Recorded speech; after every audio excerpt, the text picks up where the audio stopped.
राधे राधे। आज हम सुनेंगे इंदिरा एकादशी व्रत कथा। प्राचीन काल में सतयुग के समय में महिष्मती नाम की एक नगरी में इंद्रसेन नाम का एक प्रतापी राजा धर्मपूर्वक अपनी प्रजा का पालन करते हुए शासन करते थे।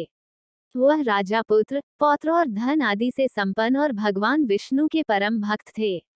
एक दिन जब राजा सुखपूर्वक अपनी सभा में बैठे थे, तो आकाश मार्ग से महर्षि नारद उतरकर उनकी सभा में आए। राजा उन्हें देखते ही हाथ जोड़कर खड़े हो गए और विधिपूर्वक आसन व अर्घ्य दिया। सुख से बैठकर मुनि ने राजा से पूछा कि हे राजन, आपके सातों अंग कुशल पूर्वक तो हैं। तुम्हारी बुद्धि धर्म में और तुम्हारा मन विष्णु भक्ति में तो रहता है। देवर्षि नारद की ऐसी बातें सुनकर राजा ने कहा, हे महर्षि, आपकी कृपा से मेरे राज्य में सब कुशल है तथा मेरे यहाँ यज्ञ कर्मादि सुकृत हो रहे हैं। आप कृपा करके अपने आगमन का कारण कहिए। तब ऋषि कहने लगे कि हे राजन, आप आश्चर्य देने वाले मेरे वचनों को सुनो। मैं एक समय ब्रह्मलोक से यमलोक को गया। वहां श्रद्धापूर्वक यमराज से पूजित होकर मैंने धर्मशील और सत्यवान धर्मराज की प्रशंसा की। उसी यमराज की सभा में महान ज्ञानी और धर्मात्मा तुम्हारे पिता को एकादशी का व्रत भंग होने के कारण देखा। उन्होंने संदेशा दिया, सो मैं तुम्हें कहता हूँ। उन्होंने कहा कि पूर्व जन्म में कोई विघ्न हो जाने के कारण मैं यमराज के निकट रह रहा हूँ। सो हे पुत्र, यदि तुम आश्विन कृष्णा इंदिरा एकादशी का व्रत मेरे निमित्त करो तो मुझे स्वर्ग की प्राप्ति हो सकती है। इतना सुनकर राजा कहने लगे कि हे महर्षि, आप इस व्रत की विधि मुझसे कहिए। नारद जी कहने लगे, आश्विन माह की कृष्ण पक्ष की दशमी के दिन प्रातः काल श्रद्धापूर्वक स्नानादि से निवृत्त होकर पुनः दोपहर को नदी आदि में जाकर स्नान करें।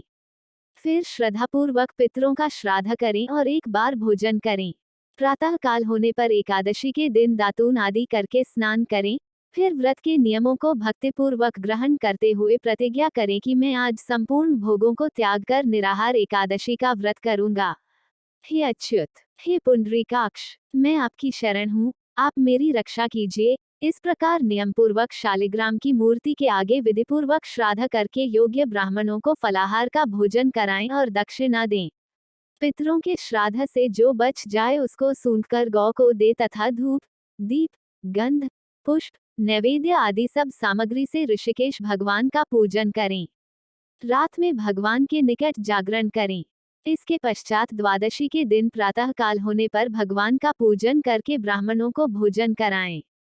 भाई बंधुओं, स्त्री और पुत्र सहित आप भी मौन होकर भोजन करें। नारद जी कहने लगे कि हे राजन, इस विधि से यदि तुम आलस्य रहित होकर इस एकादशी का व्रत करोगे तो तुम्हारे पिता अवश्य ही स्वर्गलोक को जाएंगे। इतना कहकर नारद जी अंतर ध्यान हो गए। नारद जी के कथनानुसार राजा द्वारा अपने बांधवों तथा दासों सहित व्रत करने से आकाश से पुष्पवर्षा हुई और उस राजा का पिता गरुड़ पर चढ़कर विष्णुलोक को गया। राजा इंद्रसेन भी एकादशी के व्रत के प्रभाव से निष्कंटक राज्य करके अंत में अपने पुत्र को सिंहासन पर बैठाकर स्वर्गलोक को गया। इंदिरा एकादशी के व्रत का माहात्म्य पढ़ने और सुनने से मनुष्य सब पापों से छूट जाते हैं और सब प्रकार के भोगों को भोगकर बैकुंठ को प्राप्त होते हैं। अगर आपको वीडियो पसंद आई हो तो वीडियो को लाइक करें और चैनल को सब्सक्राइब करें।